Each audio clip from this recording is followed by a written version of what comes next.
The top business stories live from the Sky Newsroom. EU leaders gather for an emergency summit in Brussels amid warnings of an arms race with Russia that Europe says it must win. Barclays to pay millions in compensation for the recent online banking outages. And Warburton's war with Waitrose, why crumpets are back on the shelves after more than 2 years in exile.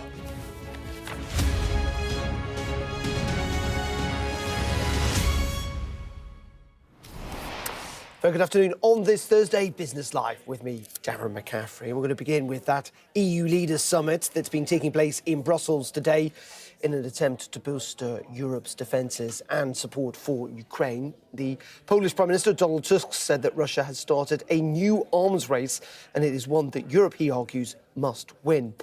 While as European governments look to boost the defence spending, a group of MPs back here in the UK are suggesting that some environmental, societal and governance rules that are preventing British companies from investing in defence should be changed. Luke Charters is the Labour MP for York Outer and joins me. Very good afternoon to you, Luke. What are you suggesting today? This at a time, of course, in which your government, the UK government, is looking at increasing defence spending. Well, it's time for us to bolster our defence spending and support our allies, and we've got to get the financial sector rowing behind that mission. And for too long, some of the ESG rules have acted as a bit of a barrier to investing in UK defence companies. And if we can clarify those, we can get some of the innovative tech that we need to support that all-important mission of securing peace in Europe. What is that barrier? What do you want to see removed? This is around this measure, if you like, this environmental, societal and governance measure that is there to, in many ways, stop people investing in companies that they don't view as good companies in their view. Well, defence is doing good work to bring peace to our continent, but we've seen that actually some of those rules are acting as an impediment to British companies. And I met a SME, Darren, that was set up by an ex-Marine, and he was telling me that he found it so difficult to even get a bank account and even more difficult to get lending. So we've got to look at some of those frameworks and rules to support innovative companies like that and ultimately get investing in defence. So when you say to get rid of them, I mean, what does this mean? I assume it's not legislation. Is this about applying pressure? How do you get rid of what you see as these barriers? Well, there's a bit of a perceptions gap. I think I'm an ex-FCA regulator myself, and for too long, many of the firms have been a bit nervous about investing in defence. But this leadership that we've tried to show with 100 parliamentarians shows that now is a historic moment. We're asking for the financial sector to step up to the plate and invest in our tech, and they should do that proudly to invest in the defence tech of tomorrow. And just beyond those governance rules, how can you get companies, people, things like pension schemes to invest in defence more? I know this is a government that says it wants to encourage kind of people piling into the stock market, if you like. What other incentives, particularly when it comes to defence, can you and the Labour government achieve that? Well, defence is going to be one of the areas in which we grow our economy. That's also one of our central missions. We're increasing defence expenditure up to 3% of our GDP by the end of this Parliament. And there's some really innovative defence tech in this country that unfortunately has been a bit stuck and has found it too difficult to access funds in this country. So if we look at some of that red tape and clear it up and create a better environmental condition for those firms to operate, we can grow the sector, and that's a hugely attractive prospect. But not only that, we can also invest in peace at this critical moment too.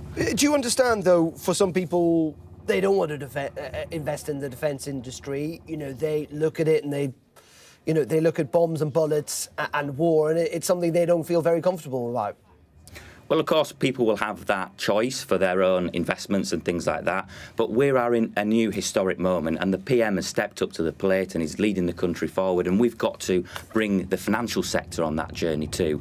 We do have to give aid to Ukraine. We do have to invest in defence tech, because the cost of not investing in peace, Darren, would be far greater if we were to delay that. So there is time. It is the moment for this seismic shift in the financial sector that we desperately need. OK, Luke, appreciate your time there live at Westminster this afternoon. That's Luke Charters, the Labour MP for York Outer. Thank you. Thank you. Now, the European Central Bank has cut borrowing costs for the sixth time in 9 months. Its main interest rate is down to 2.5% from 2.75%, and it comes as economic growth in the Eurozone has been slowing with the prospect, of course, of potential tariffs placed on them by the United States.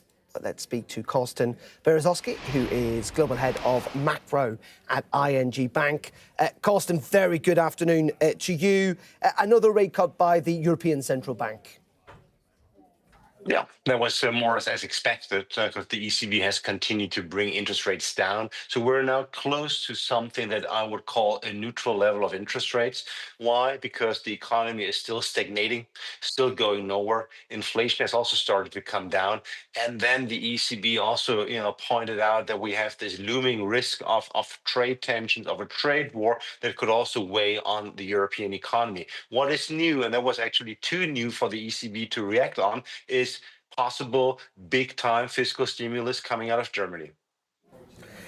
And when we heard essentially Christine Lagarde today, she did talk about stimulus, didn't she? And in the end, this is the problem, and it has been, hasn't it, for the European Central Bank for really since its foundation, is that there are parts of Europe that clearly are doing quite well, but there are other laggards, not least of all its biggest economy, Germany. Yeah, of course, this is the whole problem that one size hardly ever fits all. And this is a problem that the ECB has been experiencing since '99. But I think if you look ahead now, what's going to happen if we really get this big time fiscal stimulus coming out of Germany? This will not only bring the German economy out of stagnation, it will also boost the European economy. And if this is really happening, and Lagarde is just waiting for this really to be implemented, to really take off. But if this is happening, then the ECB does no longer have to carry all the burden in Europe to stimulate the economy. Then the ECB could actually slow down, if not even stop cutting interest rates, and leave it up to governments, to fiscal policy, to again kickstart the economy, but also to improve actually structural potential growth in Europe. In saying that, we've just been talking, I don't know if you heard, about defence spending. That is clearly what the leaders are discussing in Brussels today. We know in the last couple of days, the incoming German government have talked about dealing with a debt brake to massively invest in defence. What difference could that make to Europe's economy if it is as big as some seem to be suggesting? Yeah, well, it could make a difference, but only gradually and over time. Why is that? Because when you look at since 22, since the war in Ukraine started, more than 80% of the EU's defense spending actually went to outside of the EU, went to the US. So the European economy would not actually immediately benefit from higher defense spending. But just assume that the EU would go from the current 2% of GDP to something like 3.5%, maybe even 4% of GDP. Then over time, we'll also see that European military industry will increase production capacities. And then over time, we will see that this spending will also end up in the European economy and would be, next to infrastructure spending, a second growth pillar of the European economy. OK, Karsten, for the time being on that interest rate decision from the ECB, thank you very much indeed. Thank you. Just going to bring you up to date with some breaking news coming into us here at Sky, and it regards Donald Trump, perhaps unsurprisingly, but also his tariffs, and that is that effectively he is going to lift some of the tariffs that have been imposed in or on Mexico, I should say. He's just put this out on Truth Social, saying that he's agreed that Mexico will not be required to pay tariffs on anything that falls under the United States-Mexico-Canada agreement. That's the USMCA agreement you can see on your screen there. He says that this agreement is in place until April 2nd, so effectively just under a month's time. He says this is out of an accommodation and respect for President Sheinbaum, who is the Mexican president, saying that their relationship has been a good one. They are working hard together on the border, both in terms of stopping illegal aliens from entering the United States and likewise stopping fentanyl. So effectively, and we kind of had expected this, and this is the roller coaster ride that we are going to probably see over the months and years to come. President Trump announcing that he is essentially going to end the requirement of tariffs on Mexico. I suspect, given Justin Trudeau's speech, the Canadian Prime Minister the other evening. That is not likely to happen to Canada anytime soon, but it has happened to Mexico. It was interesting, the President of Mexico had not essentially hit back at President Trump after the imposition of these tariffs earlier on this week. And we will have more on that, of course, on the Sky News website, the Sky News app, and on the News Hour with Mark Austin from 5 o'clock this evening. Now, Barclays is to pay millions of pounds in compensation for recent IT outages that prevented customers from accessing their bank accounts. The lender says it expects to pay between £5 and £7.5 million in compensation to customers for inconvenience or distress caused by the payday outage last month. Well, Paul Kelso is here with us. Paul, very good afternoon to you. This is not just confined to Barclays, but it is a big problem. It has been for customers. And again, not just on one occasion. Yeah, of all banks. This arises from a Treasury Select Committee investigation into outages in online banking services that have been experienced very recently. We've had a couple of big outages in the last couple of months, but this looks at the last 2 years. About 90% of customers now engage with their bank online, so that app on your phone really does matter to how you do your transactions and, frankly, how Britain transacts. They found that 9 banks in total had 138 outages, 803 hours, that's 33 days, or more than a month of outages in total over 2 years. Now, Meg Hillier, who chairs that committee, she said that demonstrates that customer frustration is completely valid. The reasons given were problems with third-party suppliers, system changes when banks switch over, an internal malfunction. It does seem that these 9 banks, I mean, some of these are the biggest financial institutions in Britain, and they are unable to guarantee service all the time. Barclays, the most exposed, compensation payments between 5 and 7 million. They said it could rise to 12.5 million when you take into account what happened earlier this month, payday outage. More than half of transactions failed on that day. Yeah, and I was listening to a woman on the radio this morning saying that she'd missed out on her house because of this. You know, this matters a lot to millions of people.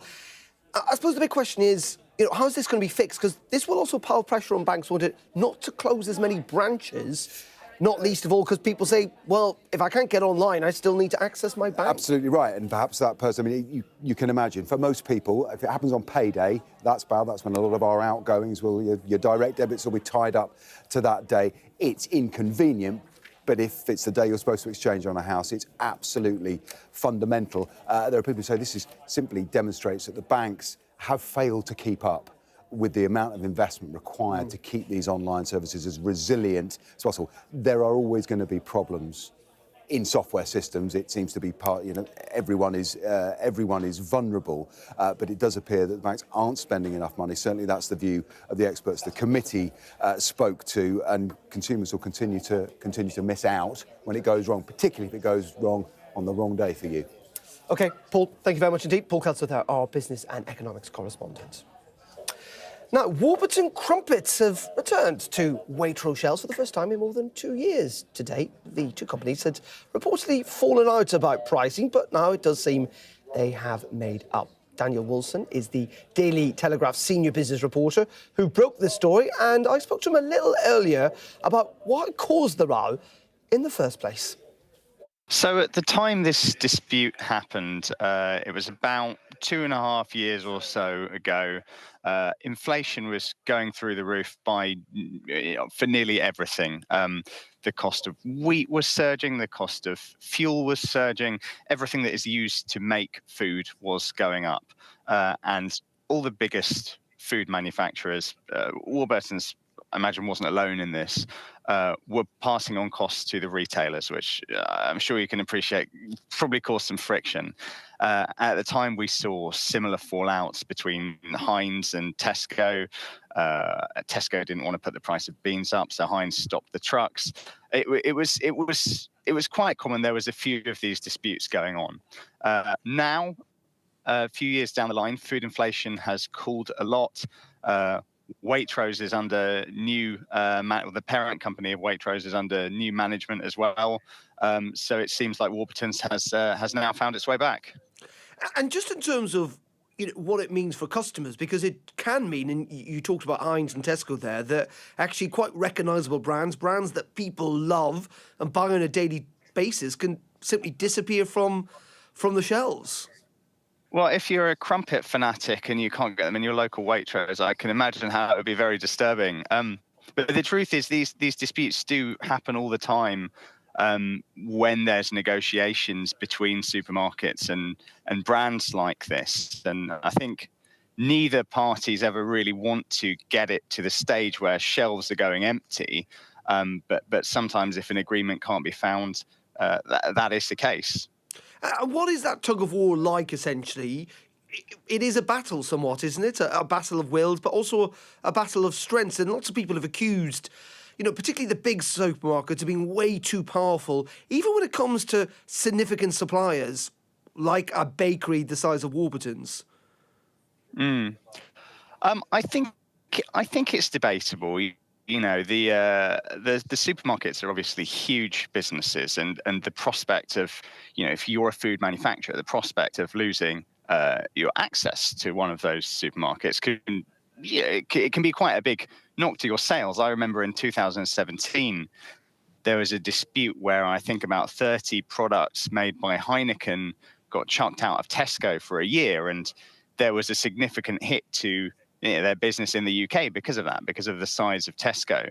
I think in this case, because Waitrose is, I think, the 8th biggest, if I'm correct, supermarket in the UK, it probably wasn't a huge hit to Warburton's, but I can imagine they would have wanted to get right back in there. And just very funny, I assume that you're excited about the return of crumpets to Waitrose. Yeah, I'm over the moon. Well, I am. I like a bit of peanut butter on mine. Daniel, thank you very much indeed. My pleasure. Thanks very much. Just some more breaking news coming in regarding Ukraine. President Zelensky, of course, in Brussels today. Well, we're just hearing from him that he says he hopes that the United States and Ukraine will have a meaningful meeting next week. He also says that Europe should become a place where it is the most effective place where weapons are produced. This is a meeting, of course, in which EU leaders are talking about ramping up defence expenditure. And he's saying, this is President Zelensky, that rearming Europe, that plan is the right initiative, but also says that he wants peace, but not at the cost of giving up Ukraine, and says that a truce in air and sea can prove Russia accepts the need to end the war. So lots of different statements coming out from President Zelensky in Brussels this afternoon, them coming in. But as I say, he is hoping that there will be a meeting between the United States and Ukraine at some point next week, while talking about a truce with Russia, but saying that would mean that Russia would need to accept the end of the war. We will have more on that, of course, as we get it here on Sky News. You're watching Business Live. Up next, it is the markets, though. And the FTSE is down nearly a percentage point. We'll have the explanation of why in just a couple of minutes. Stay tuned.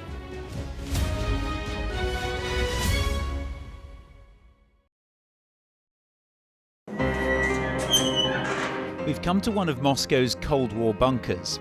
It was built as a top-secret command centre. Being here really feels like you're stepping back in time. I'm Ivor Bennett, Sky's Moscow correspondent. A show of military might and menace. Courage, bravery and sacrifice will win the day. It's a new subject. They'll learn about combat drones and some how to handle a Kalashnikov. The Kremlin continues to put forward its own version of events, both present and past. There's no mention of the fact that Russia invaded its neighbour. That's rewriting history, isn't it? Now we have to read it carefully. Vladimir Putin put forward his plan for a ceasefire in Ukraine, telling Kiev, pull out of your eastern territories and the war will end. Why should the West trust you? Frankly, I don't care whether the West trusts us or not. Vladimir Putin is already the Kremlin's longest-serving leader since Stalin. The question is, what will a fifth Putin term mean for Russia and the world? Why do you support Vladimir Putin, Mr. Segal? I can't answer questions that stupid. I've watched Vladimir Putin attempt to create a new world order. The St. Petersburg Economic Forum was the backdrop to Vladimir Putin's latest verbal volley that Russia could send missiles to other nations to target the West. Ambassador, I wonder, shall we have a quick word for Sky News? Is the West right? Are you fueling Russia's war machine? Swedish media, oh my God, you're not afraid of being here. American journalist Evan Gershkovich is on trial here, but was first on display. Russia says Evan Gershkovich was caught red-handed, but has never produced any evidence to back that up. Sky News. Get the full story first. Sky News, get the full story first. Is this now all your territory? Yeah. The battlefield is outside the barricades. We are in the middle of a forest, in a jungle really, and they're attempting to keep these men alive. I'm Stuart Ramsey, and I'm Sky's chief correspondent. It's really dangerous. Many people have died riding it.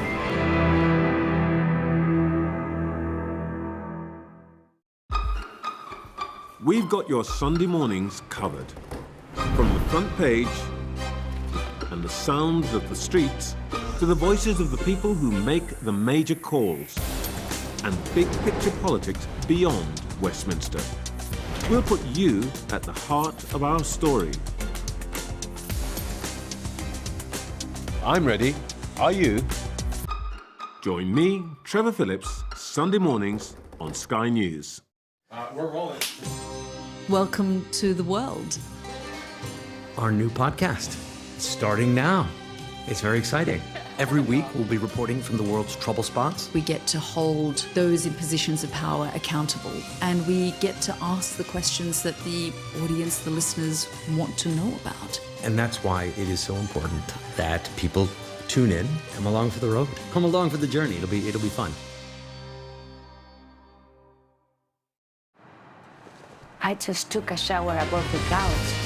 You know why? Because this is the Emirates A380.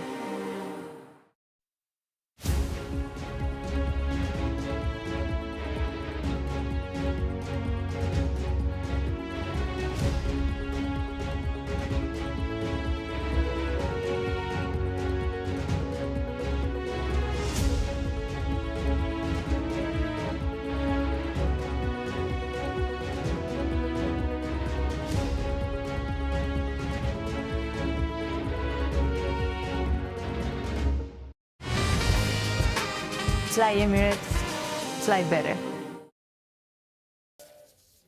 Very welcome back to Business Live here on Sky News. A reminder of that breaking news in the last couple of minutes that Donald Trump is lifting tariffs on most goods from Mexico for essentially 4 weeks. Let's bring in Lindsay James, investment strategist at Filter Investors.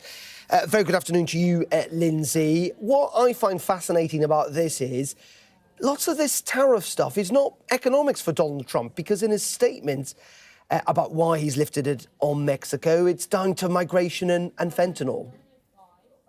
That's right. And we know, of course, the reality is that fentanyl is not the issue here. This is really about trying to incentivize businesses to move their manufacturing into the US to support their economy.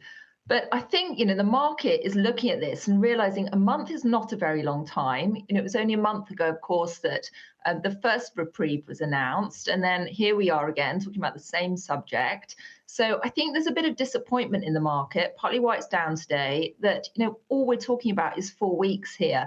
There was a little bit of hope yesterday when we saw the reprieve targeted at automakers. This is a really important sector. A lot of the car makers in the US manufacture in Mexico for the American market. So it would have immediate blowback on the US economy. And I think there was some hopes there that this would be the beginnings of a bit of a policy reversal. But it seems that there's going to be nothing substantial here. And Donald Trump is really motivated on maintaining the chaos to try and incentivize businesses to move. Isn't that the bottom line, is that it's just going to be a lot of uncertainty for business? That's it, I think, and investors really hate that uncertainty. And until we see a little bit more clarity coming through, which I think we might have to be patient for, I think we're going to see this continued market weakness, unfortunately. But at the same time, of course, Europe is starting to look a little bit better. So not all bad news for investors. And just briefly, Lindsay, sorry, we're tight for time. Big news at the FT today.